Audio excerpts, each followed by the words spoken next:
One of the things that always irritates me is this idea that somehow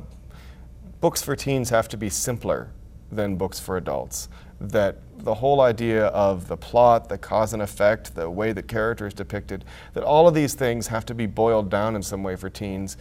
or else it seems some people feel that teens will be wandering around like kind of, bruised fawns during a forest fire, sort of, gazing, like,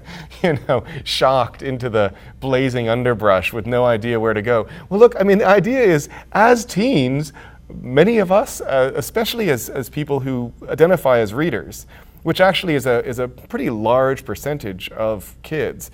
what did we read as teens? Well, in many cases, especially in school, we were reading books that were written for adults. Many of us turned at age 14 or 15 or even younger to books that were written for adults, whether it be The Lord of the Rings or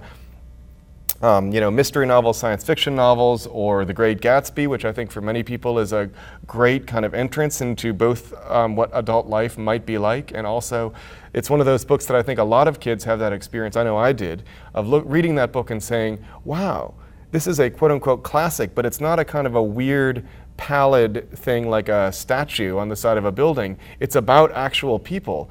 doing upsetting, weird things. And so I think that there are those moments for teens that actually come about precisely because they're reading things that are complicated and sophisticated. And I don't understand why it is that many people who themselves read complicated material as a teenager then somehow turn around and want to suggest that the next generation is not as smart as they are.